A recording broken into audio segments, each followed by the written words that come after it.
We're just about to start, so I think 3 people joined just now. So I'll just give the background on the format of how we do this. So first of all, happy Bitcoin Infinity Day. It's a it's a day celebrated to celebrate the article written by Nord Swanholm in 2020. The claim is that he wrote it on 21st because Bitcoin has $21 million. Sorry, 21 million as the hard cap, and 8 signifies infinity as in the vertical symbol. So it it was a meme into existence, but this is still a very brilliant article that I was wanting to cover in this session. And so yeah, even if you've not joined us before, this article is a fresh piece, so we can cover this.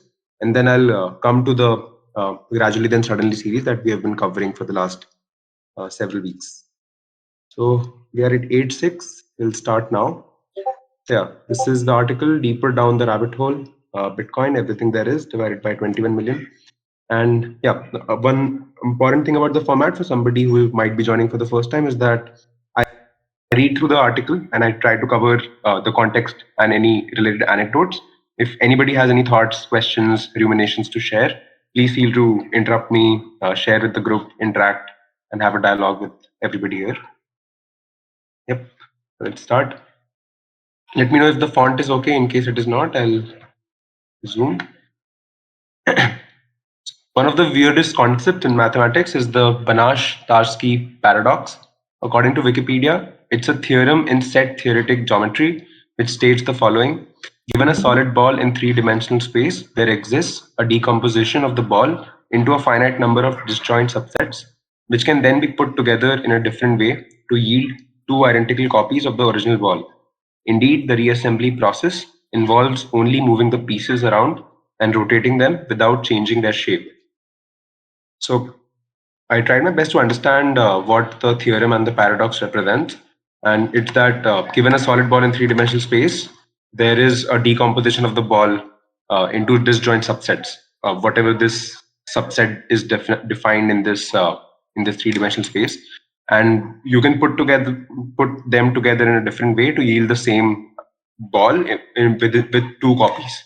So this will be made clear once you read the following session, the following piece, the following paragraph, that it takes into account infinite sets. So it's not a practical experiment that somebody can run through.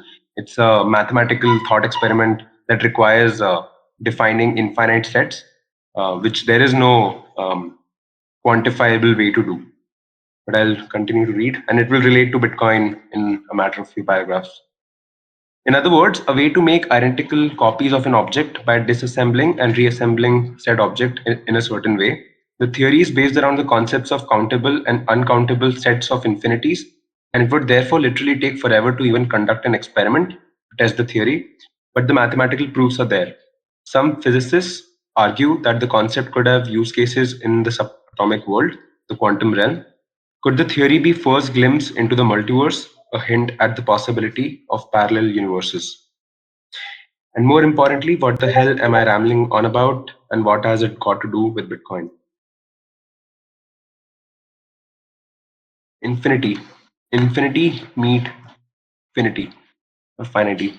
A friendly fellow born in 2009, Bitcoin is a mathematical concept, but it's linked to the physical world in a different way than other mathematical concepts. Most basic mathematics are easy to visualize, like Pythagoras' theorem.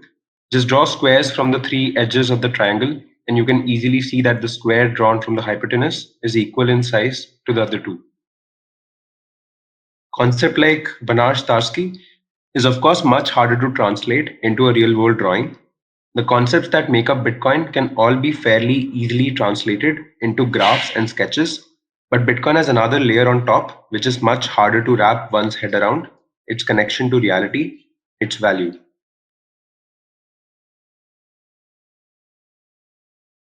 Value is a strange concept because while it is arguably very real, it is entirely subjective, and because of this, there is no yardstick or kilogram to measure it against. Most websites that try to show you the value of a Bitcoin use the US dollar as the unit of value measurement. The US dollar is itself a very poor tool for measurement because no one knows how many of them there really are, and more importantly, how many of them there will be in the future.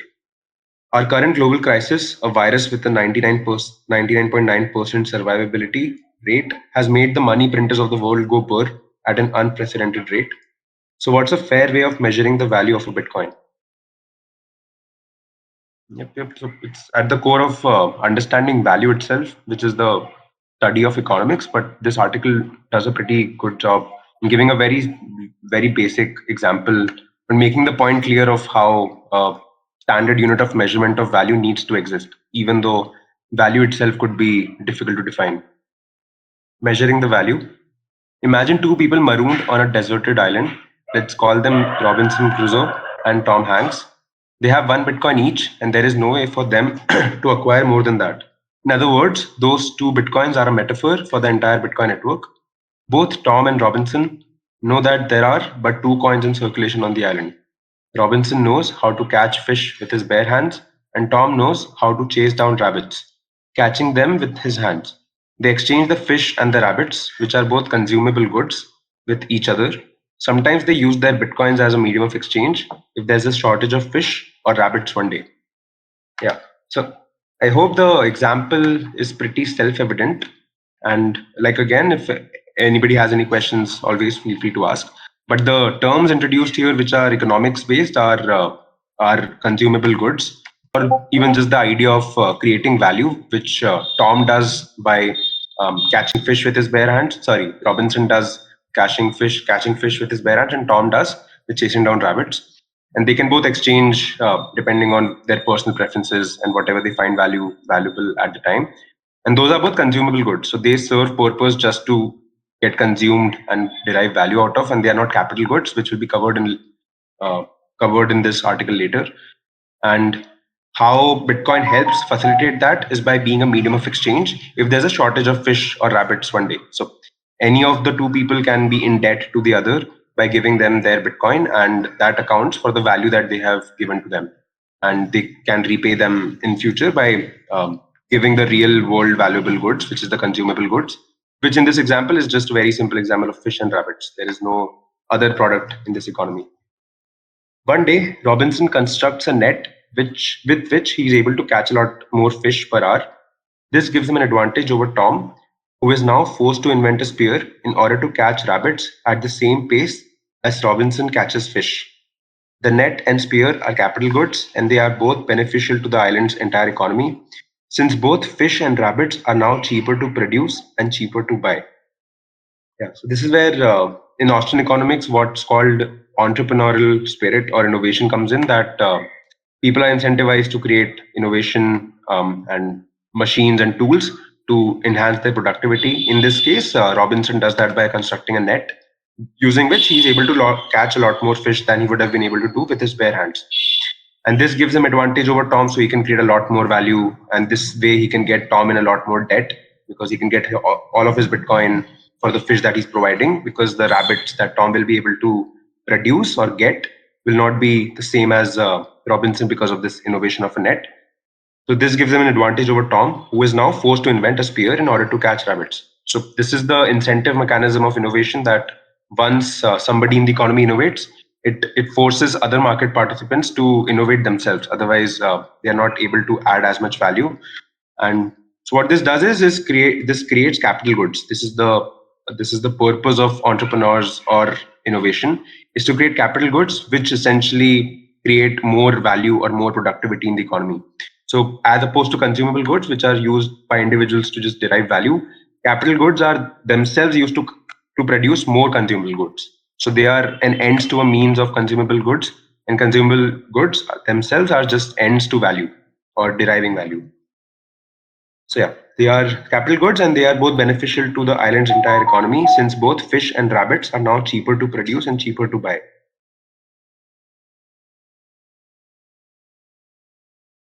There are still only two bitcoins in the economy though. Before the net and the rod, those bitcoins could be used as a store of value and a medium of exchange for fish and rabbits. But now the value of the capital goods are in the economy as well. In other words, a whole bitcoin can now buy you a lot more fish or rabbits than it used to.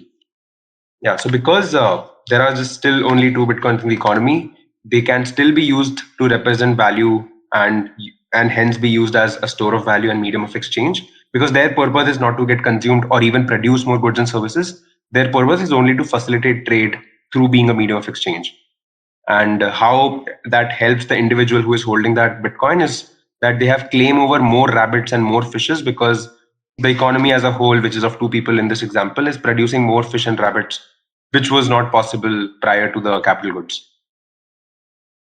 Since bitcoins are finite, the value of all capital goods that are added to the economy are in those bitcoins forever, provided that people stop selling their bitcoins at a loss. Yeah, so the entire point of Bitcoin or money itself is to be able to preserve your value into the future so that you are able to exchange it for something that you can consume or use to produce more consumable goods. That's consumable goods and capital goods.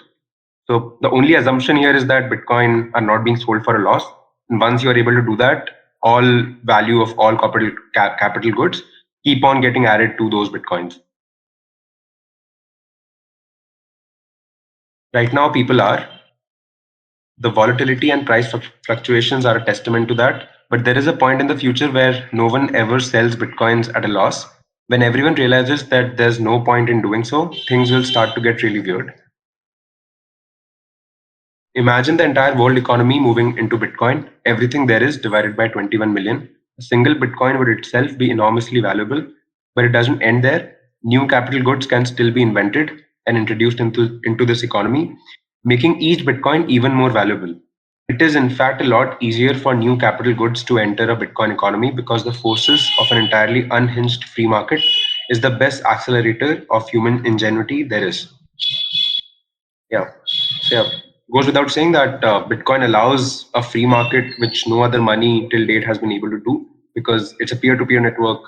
There's no way that a third person can steal your Bitcoin other than physical coercion. So what it does is that that entire market is able to coalesce into this consensus around what money is, which Bitcoin does better than every other money possible, every other thing that has attempted to be money.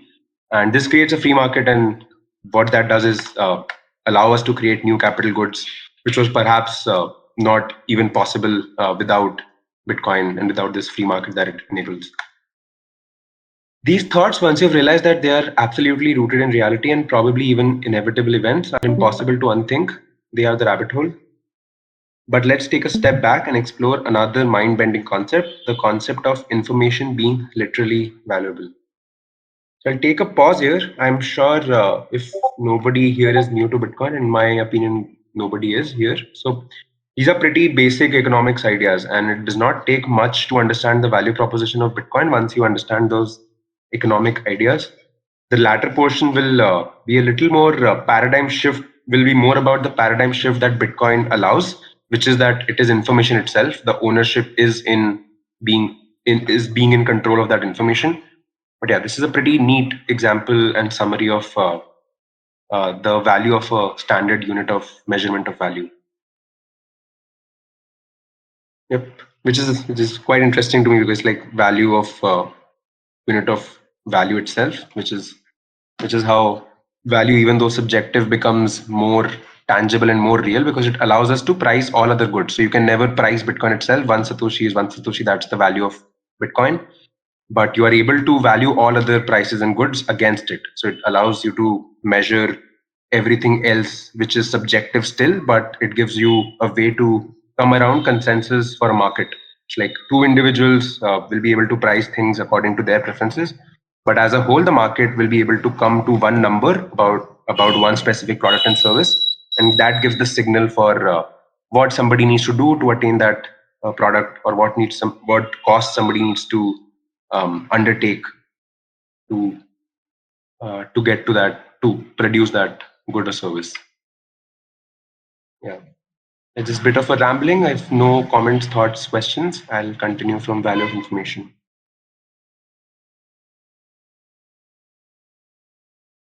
Value of information. Having more information about a certain thing than your peers has always been valuable. Information is, at its core, the resolution of uncertainty. The smallest unit of information is called a bit, and it's an answer to a simple yes or no question. A single bit can be immensely valuable when representing an answer to a specific question like, is the game rigged to player A's advantage? If you know the answer to this one bit question, a substantial reward after a well placed bet could await you. Information like this is indirectly valuable. So, in my interpretation or in my framework of the world, how I look at information is direction or signal. That it's like a human pointing to another human, hey, this is how you do things, or this is where you go to find such and such thing. The information itself is just a direction towards something or a call for action. It tells you that you need to do a certain thing or you need to go to a certain place to find valuable things, whatever that thing is to you. So information itself represents just a very simple language mechanism, and yeah, once you start to go into mathematics and eventually then Bitcoin, which mathematics allows, you start to understand information itself is also something that is studied and has value in itself, without just being a signal to something else. With the introduction of Bitcoin, information became literally valuable. This is a very abstract concept and it's quite hard to really get a sense of what it implies. We've all heard the saying, not your keys, not your Bitcoins. But what does that really mean? Holding the private keys to a specific Bitcoin address is owning those Bitcoins. In Bitcoin, there is no difference between knowing and owning. Indirectly valuable information can be converted into something valuable by different means, like placing a bet on player A in the aforementioned game. But in Bitcoin, the information representing the asset is the asset. Yeah, so mathematics, in my humble understanding of it, is the first way that information was commodified, because you used symbols to represent just symbols and you used geometry to create meaning and use that in other domains to create a lot more structure than our primitive humans would have had. And Bitcoin also represents a paradigm shift which uses mathematics, of course, but it's entirely a different ballgame, because it allows an asset to just be information, or information itself to be an asset, which was unheard of before Bitcoin. The difference is subtle, but the implications are huge. When information is ownership, money truly becomes a language. It will put all the free speech laws of the world to the test, because now you can claim ownership by simply communicating. The lines between knowing and owning are now forever blurred out. The world is not the same any longer, not at all. Communication was always the key to progress, but now it is a literal key. The potential path forward it unlocks is uncharted territory, and the potential riches that this territory might hold are unfathomable.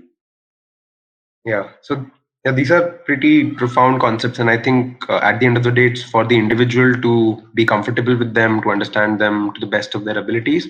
But just my two sats on it is that everything that humans have been capable of owning have always been at the behest of somebody else, that somebody else can potentially just steal from you. But information itself has always been at your disposal, because it's your information, it's your thoughts. Nobody has claim over that territory. And Bitcoin, through that, being the information that humans own, so you still need devices to be able to use that information to transmit it to another human, but ownership of that information itself is literally just memory or data or information.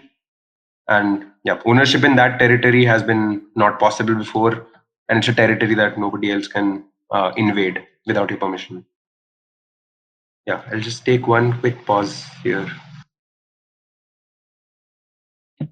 Shreyan, I think the concept number one, which you showed, right? I also read it in a book called Principles of Economics, published by Saifuddin. I think he has also extrapolated the same example of rabbit and fish into a different tangents.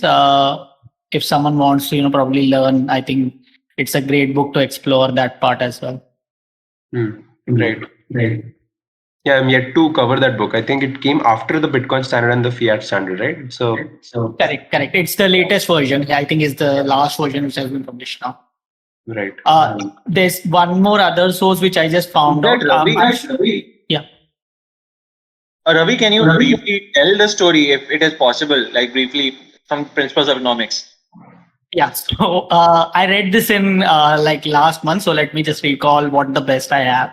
Right. So basically, if you plot both, Tom and the Roberts in a graph situation, what it says is let's say there is not a single monetary exchange which can be established, right? How would you exchange? How many rabbits would be exchanged for a fish, right? That would be a kind of a question mark, right? So the way that can be determined is by using saying, okay, two rabbits or one fish, something like that. That's how they would exchange those goods, right? So there was a kind of need of a monetary establishment saying, okay, what should be the kind of exchange rate that should be determined. So in an island wherein just two participants are kind of playing the ground, if there is a unit economics which is not kind of manipulated in any way, you can clearly have an exchange rate, and then the people who are experts in it. So, for example, if Tom is more efficient in uh, getting catching fish, and the other guy is kind of in rabbits, so they will probably focus in mastering their capital good, which would be probably spear or probably other things. So the capital goods will probably get more and more innovated, which will enable them to capture more fishes and more thing. uh, However, the underlying exchange of the money will remain the same. So it increases the consumption by having an innovative capital goods being produced constantly and upgrading themselves. So there would be a kind of competition in both these markets, and that's how the economy will probably progress over the years. Uh, that's kind of a vague understanding which I got from that book. Apologies if it's a month read old red book, so I tried my best on this. Uh, Thanks, Ravi. Thank you. Yeah, that was a great explanation. Thank you so much, Ravi. So, yeah. I think, yeah, principally the idea is that how money allows exchange and unit of measurement is how price signals go out, which allow humans to condense knowledge. Otherwise, every human, as at the behest of uncertainty, is how I've built the framework that um, for one person to be able to understand multiple domains, it's very difficult. So what prices allow you to do is to act on those price signals, that this is how much it costs to produce this is what I will get out of the effort that I put into this, is how you are able to create a framework for yourself. So it's a just my opinion here, that it's a reasonable bet or reasonable understanding that most people are find it difficult to understand Bitcoin, because for them calculation is through fiat currency, because that's the money of the world right now. Bitcoin is still getting monetized, not money by definition of economics, at least. So yeah, it's my rambling on two sides on it. But yeah, as always, feel free to all share more thoughts at any time. I'll continue reading So from. I had one question in this example. Like I am not able to like clear my doubt. Like suppose if one is catching rabbits and other is catching fish. Two rabbits are caught by one person, person A, and one fish is caught by another. And suppose he invented a spear, means he developed a spear, and he is able to catch 10 rabbits. But the person who is fishing, he's fishing only one fish. He has not developed any net or something. So isn't that the case in that island where only two people are there? The supply of rabbit has increased, like it has gone to 10, and fish is only one. So basically, the exchange rate would be 10 rabbits to one fish. Will it not affect, like the person who has not developed, produced any capital does not lose anything in this exchange. Like his fish is more valuable in a way. So that Uh, question I have. right.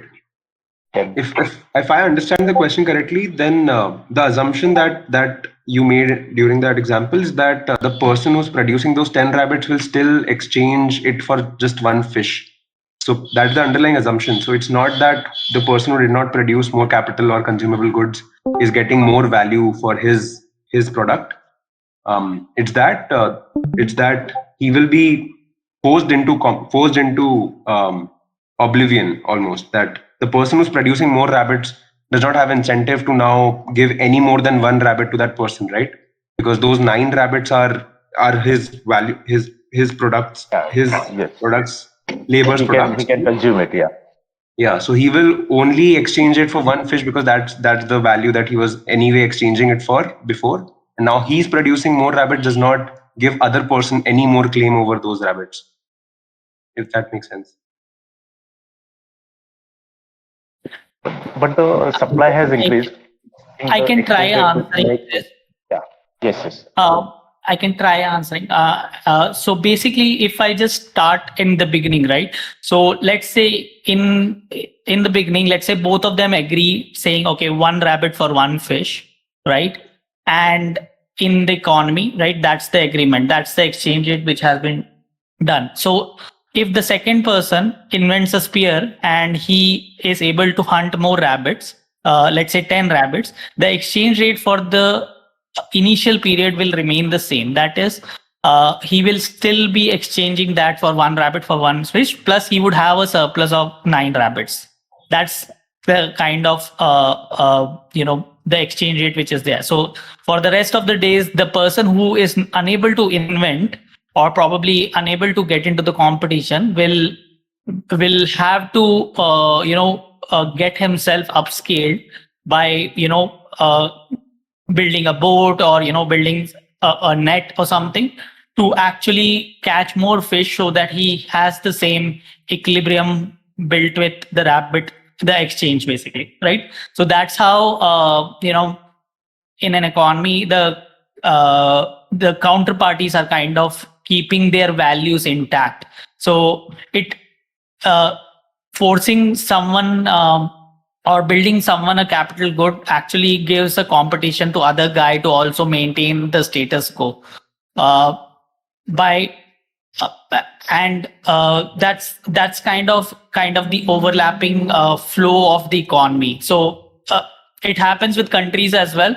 So if we talk about India and US, right, probably way long back, they were kind of having a different developed economy, but the exchange rate was kind of very balanced, right? So when US also got their ups, their economy growing, right, India had to catch up with them, and they had to also keep the same kind of upgrades to do. So that creates a competition in a free market economy, and both the kind of we can probably see both the areas growing in terms of capital economics. The sufferers would be the people who are still reliant on hunting with their hands, or not able to catch up with the innovative ideas. So that is where the survival will fall off, and those countries will probably slow down. So it encourages in a free market economy to develop more and more capitalist goods, keeping the exchange rate initially what has been agreed first. So if that makes sense. Yeah. Oh, okay. Yeah, that makes sense. Yeah. I think the free market competition was the key takeaway for me, at least, that in that example of two people, because there is no competition, so that person who is just giving one rabbit still and not innovating is sort of a monopoly, right? So the person who's producing 10 fishes might be forced to give away more fish than before. So, like Amol gave the example, that it might be a loss for him. It's not getting to that equilibrium that it should. But it's because of lack of competition. The assumption in free market is that whenever somebody is pricing something more than the value that it is giving to the person, and that person who is getting that valuable good will actually go to someone else who is giving the same value for a much lower price.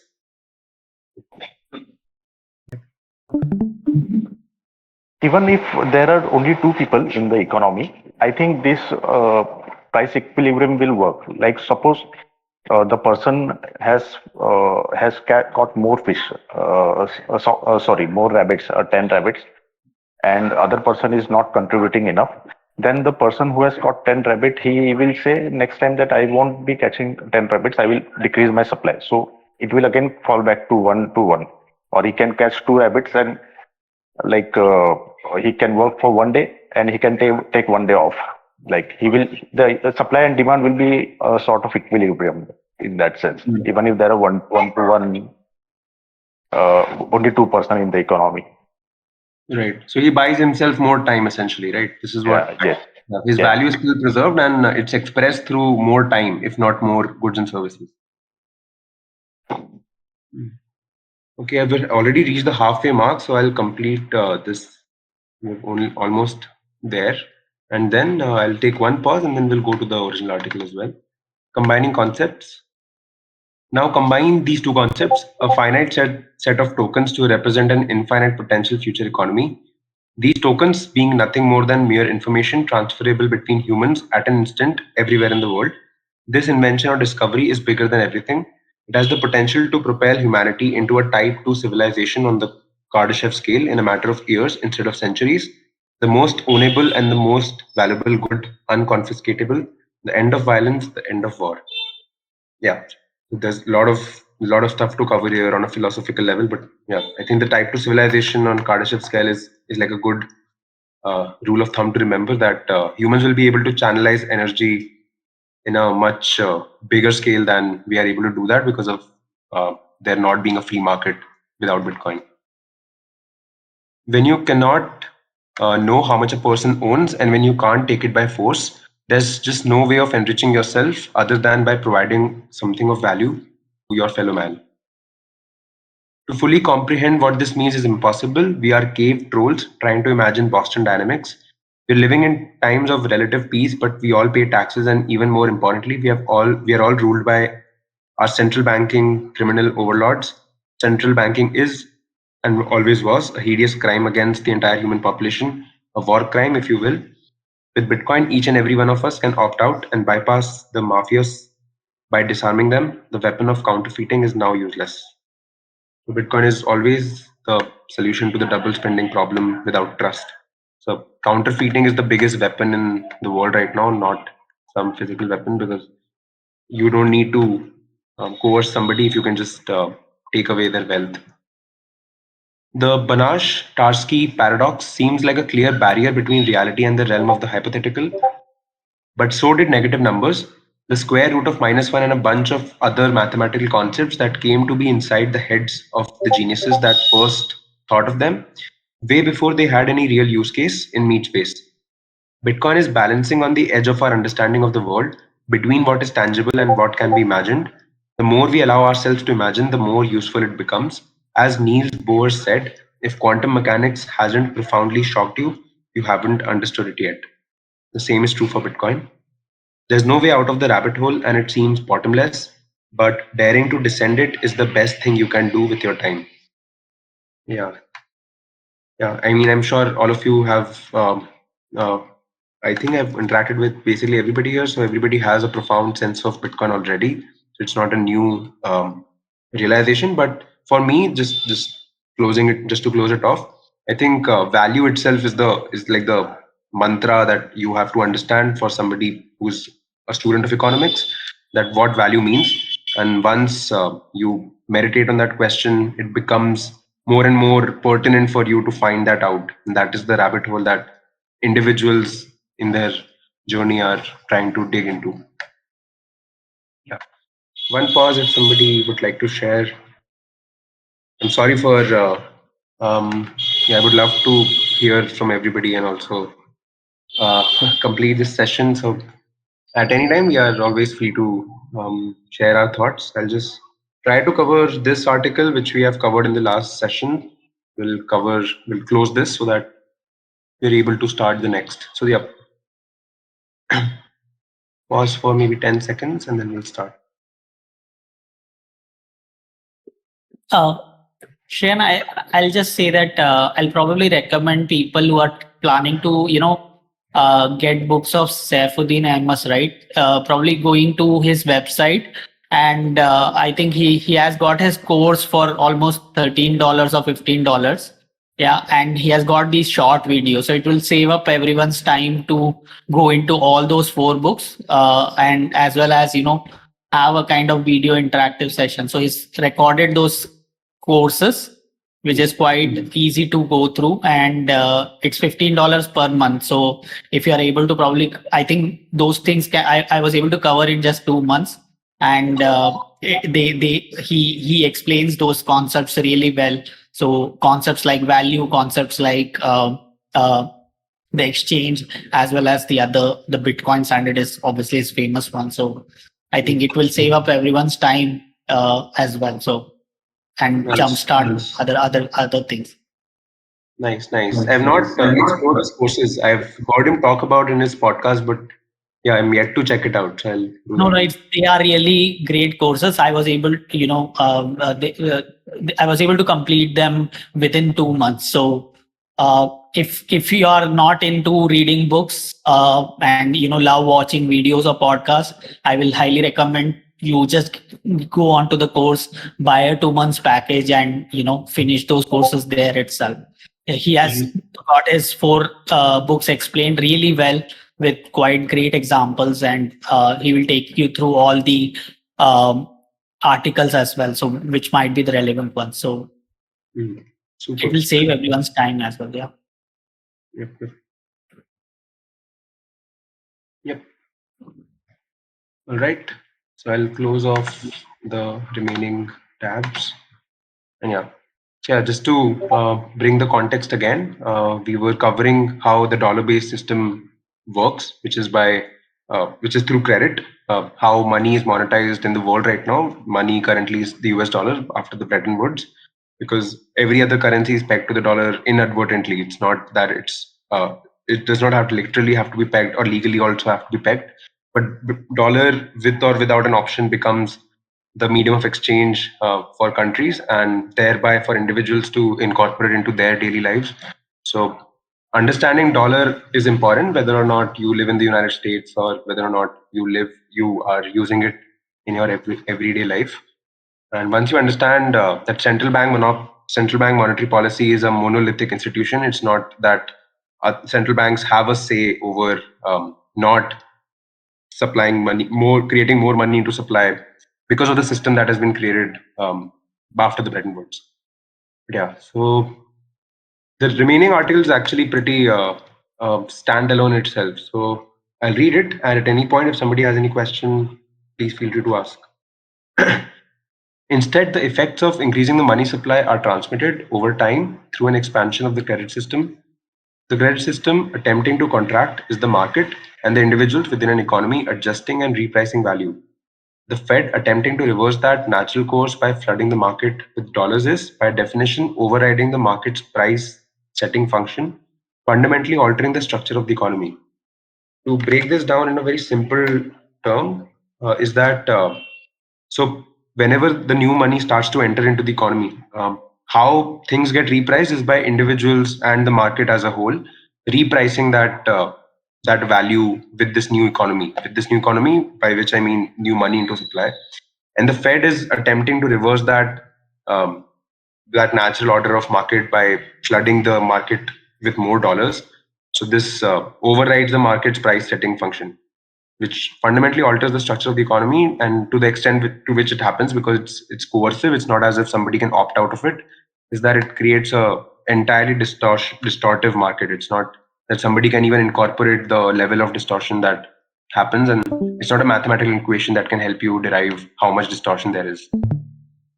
The market solution to the problem is to reduce debt, expression of preference, and the Fed solution is to increase the supply of dollars such that existing debt levels can be sustained.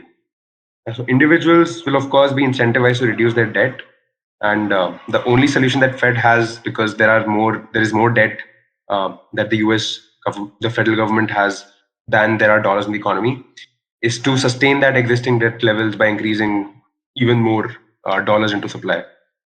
The goal is to stabilize the credit system such that it can then expand, and it is a redux to the 2008 financial crisis, which provides a historical roadmap. In the immediate aftermath of the prior crisis, the Fed created 1.3 trillion new dollars in a matter of months. Despite this, the dollar initially strengthened as deflationary pressures in the credit system overwhelmed the increase in the money supply. But then, as the credit system began to expand, the dollar's purchasing power resumed its gradual decline. So, my understanding of it is that when after the crisis, when Fed created 1.3 trillion new dollars, initially the dollar strengthened because the global markets themselves had collapsed, and there was greater demand for dollar than before, ironically. So what that did is that dollar strengthened initially because there were lot more buyers internationally of the dollar than there were before the financial crisis. So initially, what it did is strengthen dollar, but it's almost only nominal because it does not allow those market participants to actually create the economy which had collapsed. But because they had no recourse and there was no other liquid currency in the world, dollar strengthened compared to other currencies that other central banks issue. But then, as the credit system began to expand, the dollar's purchasing power resumed its gradual decline. At present, the cause and effect of the Fed's monetary stimulus is principally transmitted through the credit system. It was the case in the years following the 2008 crisis, and it will hold true this time so long as the credit system remains intact. So it's a house of cards that's always waiting to fall because the solution has not been conceived of. It's just a delay of the level of crisis that we are inevitably running into. I'll actually read the rest of the article. We have about 15 minutes left. Yeah, and this is the I think this is solution oriented part of the article that starts to now commence. How the effects manifest in the real economy is very complicated, but it does not take any sophistication to recognize the general direction of the endgame or its foundational flaws. More dollars result in each dollar becoming worth less, and the value of any good naturally trends towards its cost to produce. The marginal cost for the Fed to produce a dollar is zero. With all the bailouts from both the Fed and the Congress, whether to individuals or companies, someone is paying for everything. It is axiomatic that printing money or creating digital dollars does nothing to generate economic activity. It only shifts the balance of powers as to who allocates the money and prices risk. It strips power from the people and centralizes it to the government. It also fundamentally impairs the economy's ability to function as it distorts prices everywhere.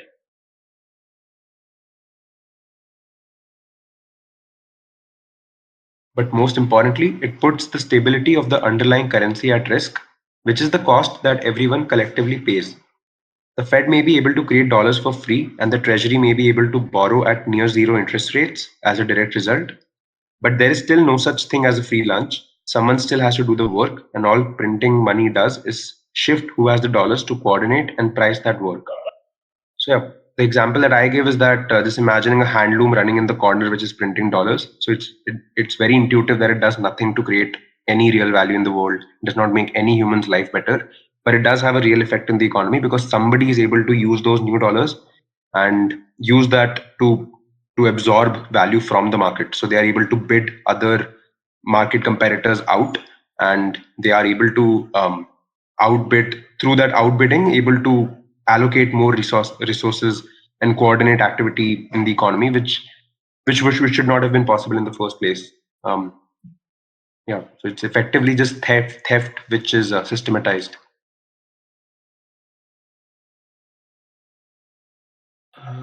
Yeah, I'll actually cover the rest of the article. So these are philosophical musings from an article that I don't think I need to cover. If somebody is interested, they can do it in their own time. I'll quickly just cover these graphs. So this is credit system expanding by $23 trillion between 2007 and 2020. So yeah, so credit system in 2020, I'm not sure of the current numbers, but yeah, as the trend is, it's greater than 75.5 trillion. And the share of the total credit system is the most important bit because yeah, from a very philosophical angle, it takes into society into socialism, which is concentration of wealth into one entity. Bitcoin is common sense.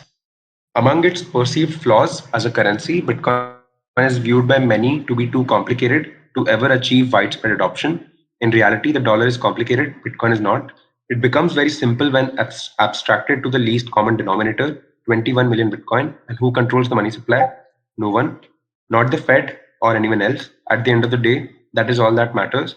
Bitcoin is in fact complicated at a technical level. It involves higher level mathematics and cryptography, and it relies on a mining process that makes very little sense on the surface.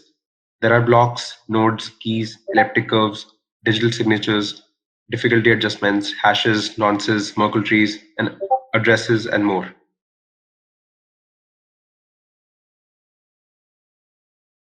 But with all this, Bitcoin is very simple. If the supply of Bitcoin remains fixed at 21 million, more people will demand it and its purchasing power will increase. There is nothing about the complexity underneath the hood that will prevent adoption.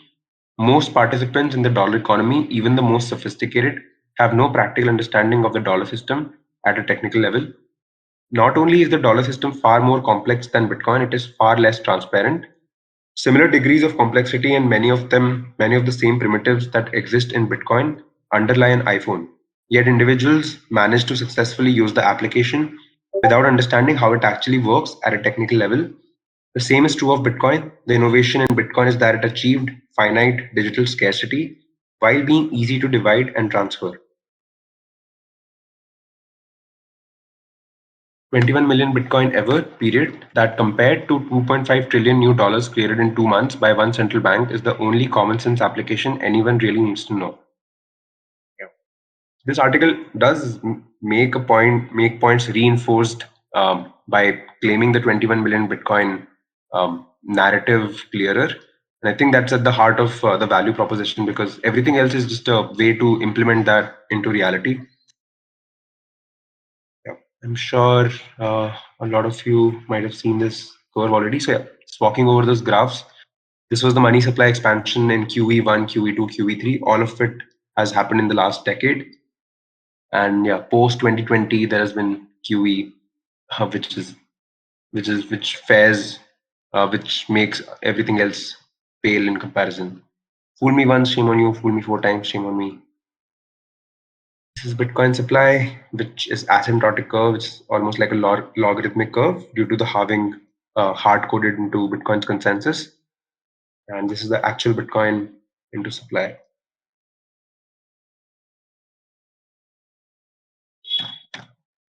This is the Bitcoin price chart till 2020.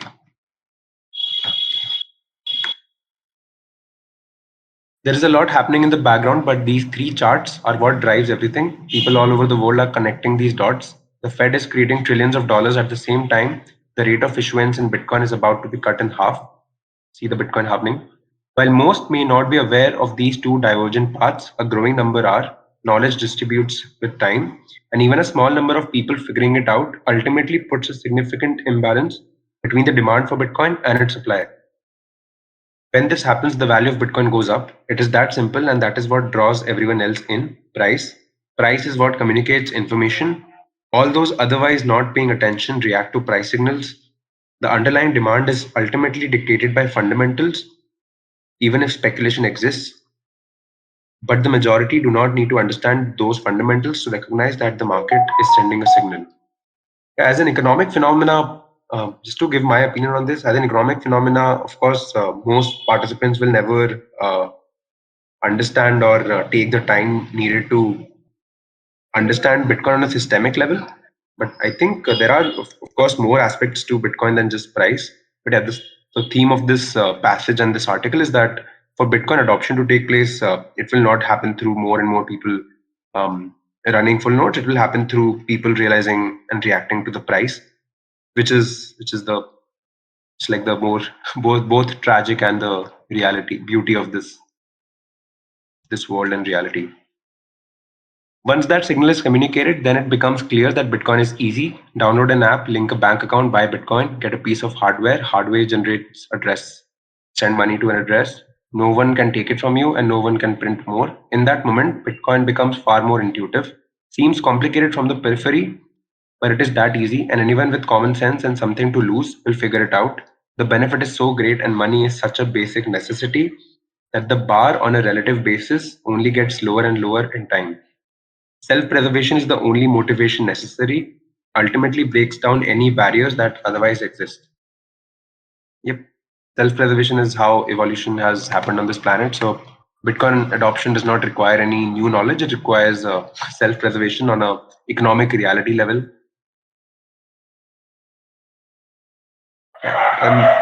In case I'm running too fast, please do let me know. Okay, I'll try to finish off in the next 5 minutes and take up for more thoughts and more comments. The stable foundation that underpins everything is a fixed supply which cannot be forged, capable of being secured without any counterparty risk, and resistant to censorship and seizure. With that bedrock, it does not require a lot of imagination to see how Bitcoin evolves from a volatile novelty into a stable economic juggernaut.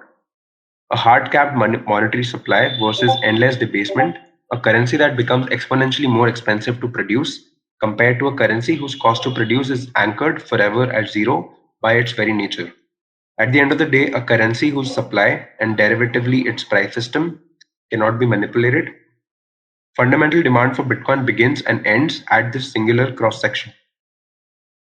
One by one, people wake up and recognize that a bill of goods has been sold, always by some faraway expert and never reconciling with day to day economic reality. Yeah, it's like one of those things that nothing in this universe comes without a cost. Everything has a cost to produce itself.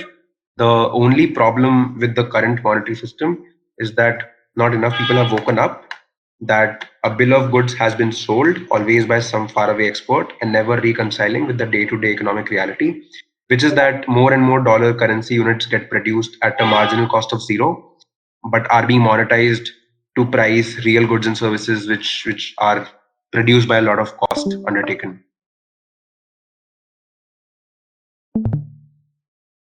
With Bitcoin as a backdrop, it becomes self-evident that there is no advantage either in ceding the power to print money or in allowing a central bank to allocate resources within an economy and in the stead of the people themselves that make up that economy. As each domino falls, Bitcoin adoption grows. As a function of that adoption, Bitcoin will transition from volatile, clunky, and novel to stable, seamless, and ubiquitous. But the entire transition will be dictated by value, and value is derived from the foundation that there will only ever be 21 million Bitcoin. It is impossible to predict exactly how Bitcoin will evolve because most of the minds that will contribute to that future are not yet even thinking about Bitcoin. As Bitcoin captures more mindshare, its capabilities will expand exponentially beyond the span of resources that currently exist. But those resources will come at the direct expense of the legacy system. It is ultimately a competition between two monetary systems, and the paths could not be more divergent. Yeah. So as more and more resources go into the value system that Bitcoin represents, it will come at the direct expense of the legacy system, as this article puts it. So it's like it's like two beasts that are fighting, and one beast allows you to derive more value out of it. So more people are, it's like more of us are inclined to go into that value system than the existing value system, that is the dollar. Bananas grow on trees, money does not, and Bitcoin is the force that reawakens everyone to that reality, to the reality that was always the case. Similarly, there is no such thing as a free lunch. Everything is being paid for by someone. When governments and central banks can no longer create money out of thin air, it will become crystal clear that backdoor monetary inflation was always just a ruse to allocate resources for which no one was actually willing to be taxed. Yeah, yeah. So yeah, inflation is taxation without legislation is the thumb rule or the key takeaway, that you can discuss taxation and its nuances because in a way people are complicit because most people are aware of the taxes that they are paying and they are still subscribing to whatever rules that they subscribe to. It's a more complex debate for sure, but to put it simply, the central bank monetary inflation is uh, is a ruse to allocate resources, and ruse here is just like a story that is told which uh, which misallocates resources which were not theirs to share because it took them zero marginal cost to take into their ownership, which no one was actually willing to be taxed. In common sense, there is no question. There may be debate, but Bitcoin is the inevitable path forward. Time makes more converts than reason. I'll quickly read these two quotations as well. This is from Abraham Lincoln, the ex and deceased president of the United States. You can fool all the people some of the time and some of the people all the time, but you cannot fool all the people all the time. This is from Thomas Paine, which was, I think, one of the US Revolutionary War participant, if I'm not wrong. These proceedings may at first seem strange and difficult, but like all other steps which we have already passed over, will in a little time become familiar and agreeable, and until an independence is declared, the continent will feel itself like a man who continues putting off some unpleasant business from day to day, yet knows what it must be done, hates to set about it, wishes it over, and is continually haunted with the thoughts of its necessity. Yeah. We have reached just the 9 mark. I'll stop sharing my screen and open up for questions or thoughts, or even if it's tangential to the session or the article, let us know. Bala has shared something in the chat. This is United States federal government, federal debt, and central bank ownership of government. Yeah, it's from 2023, right? May 2023. Yes, it says 24.6% government paper owned by central bank and federal debt holdings of central bank. Right.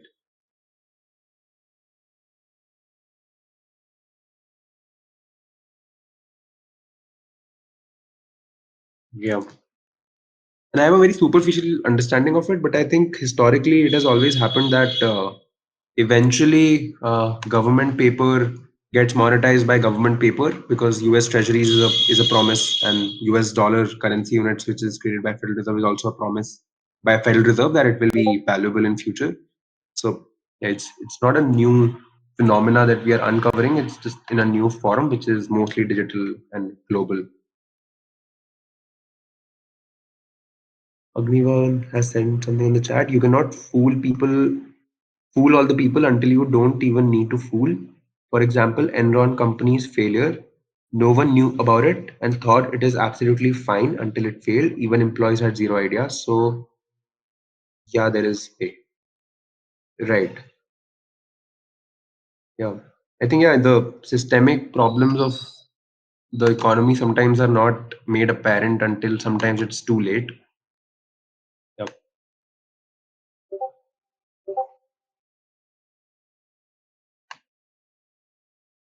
All right. Ravi, you are unmuted in case you're sharing something.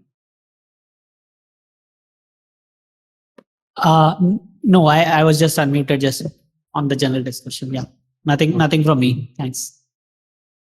Great. Okay, thank you everybody for showing up.